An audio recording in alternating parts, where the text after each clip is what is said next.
জীবনের শেষ সময়ে এসে যখন মানুষের কাছে সবকিছুই মূল্যহীন মনে হবে, তখন মানুষের কাছে শেষ চাওয়াটা হবে কষ্টহীন একটা মৃত্যু। সেই সময় এসে তার কাছে মনে হবে জীবনে মানুষকে কষ্ট দেওয়া সবচেয়ে বড় ভুল ছিল, এবং এই সময় এসে মনে হবে দুর্বলকে ক্ষমতা দেখানো ভুল ছিল। আত্মীয় স্বজন, বন্ধুজন, প্রতিবেশী, তাদের সঙ্গে দুর্ব্যবহার, ঝগড়া করাটা ভুল ছিল।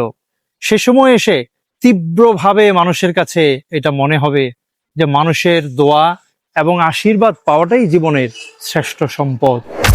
আজ পৃথিবীতে মানুষের ঘর বাড়ি অনেক বেড়েছে, বিস্তৃত হয়েছে, কিন্তু পরিবারগুলো ছোট হয়ে গেছে, সম্পর্কগুলো খুবই সীমিত হয়ে গেছে।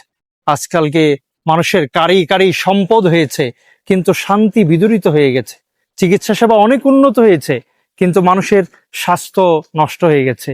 আজ জ্ঞান বিজ্ঞানের উৎকর্ষ হয়েছে, কিন্তু আজকে নেই সেই মমত্ববোধ, সেই ভালোবাসা, সেই বন্ধন, সেই মনুষ্যত্ববোধ। আজ চারিদিকে শুধু জুলুম, অত্যাচার, অবিচার, হিংসা, বিদ্বেষ, হানাহানি, পারস্পরিক শত্রুতা, রেষারেষি, ছড়াছড়ি। এগুলো কি আমাদেরকে সেই জাহিল যুগের সেই চিত্রকে স্মরণ করিয়ে দেয়?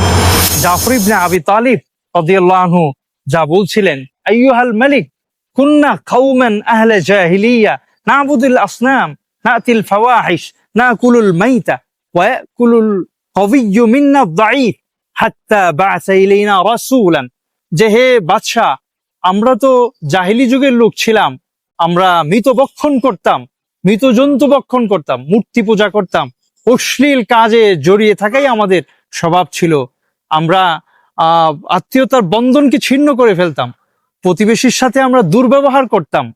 অনন্তর আমাদের মধ্যে একজন নবী আগমন করলেন, যার উচ্চ বংশ মর্যাদা, যার মানবদারিতা, বিশ্বস্ততা, চারিত্রিক পুত পবিত্রতা সম্পর্কে আমরা জানতাম।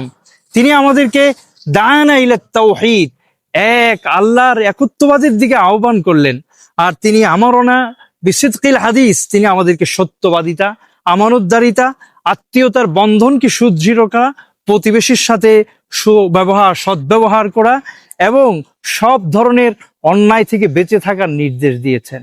আর তিনি নাহানা আনিল ফাওয়াহিশ, তিনি আমাদেরকে সব অশ্লীল কাজকর্ম, মিথ্যা, ধোঁকা, প্রতারণা, এই সকল কর্মকাণ্ড থেকে আমাদেরকে বারণ করেছেন।